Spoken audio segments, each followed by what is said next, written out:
Here is some vocabulary to help you understand the presentation. To classify is to divide things into groups. Duration is the amount of time an event or situation lasts.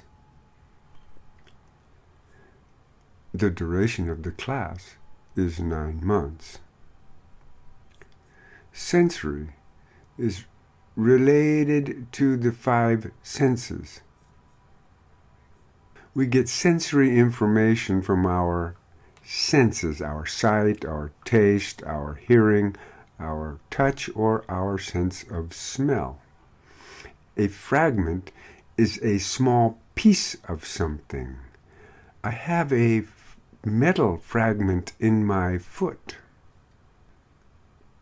Considerable is a large amount of something. My brother won a considerable amount of money in the lottery. The retina. Your retina is the back part of your eye. And the visual cortex. The cortex is a part of your brain, and your visual cortex is the part of your brain that holds some sensory memories.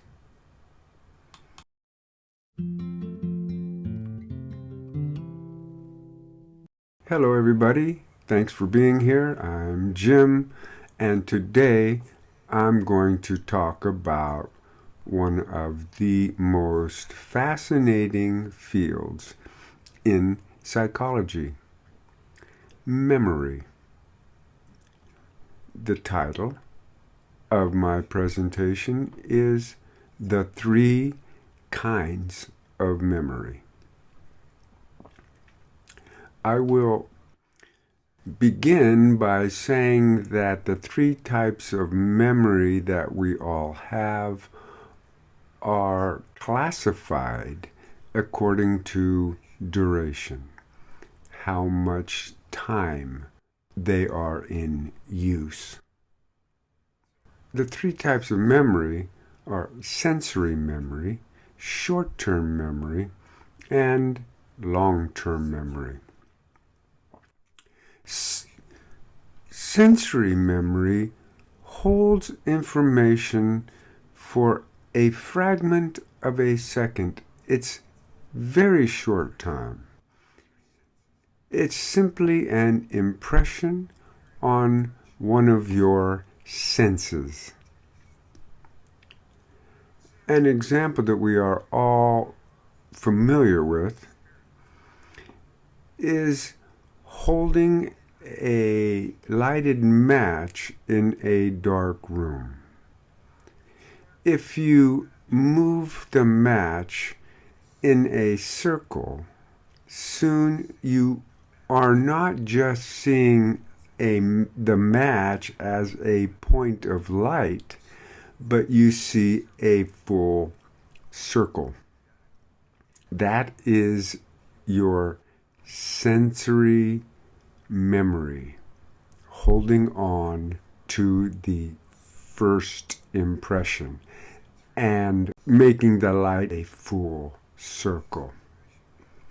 Where is this information being held? Visual information is held in your retina, the back part of your eye, and in the part of your brain that receives sensory information, which is your visual cortex. This part of the brain is sensitive to light patterns and shapes. If you keep information for longer than a second, it has to go into short-term memory. Short-term memory is temporary. It allows us to hold on to information for as long as we are paying attention to the subject. For example, a simple arithmetic problem. If we say, what is 44 plus 8 plus 10 plus 18? We have to remember the numbers. Let's see, 44 plus 8 is 52, plus 10 is 62, plus 18 is 80. The answer is 80. In order to solve that problem, we had to remember the numbers that were said first and their order, and then we could solve the problem. Without our short-term memory, we would have forgotten the first number mentioned before we got to the end of the problem. Reading sentences would be impossible without your short-term memory because we would forget the first words of the sentence before we finished reading the sentence. However, when we think of memory, for the most part, we are thinking of long-term memory. Long-term memory is the information that is stored for a considerable length of time. For example, do you remember what you ate for breakfast this morning? How about the name of your best friend in elementary school? I imagine you do remember this information. This information is stored in your long-term memory. Even though the time is different from this morning to many years ago, the operation of long-term memory is the same. It doesn't matter if the information is one day or many years. This information is stored in your long-term memory. So in conclusion, I'll just say there are 3 kinds of memories, and they are classified according to time they're in use, the duration of their use. Sensory memory is very quick, a fragment of a second.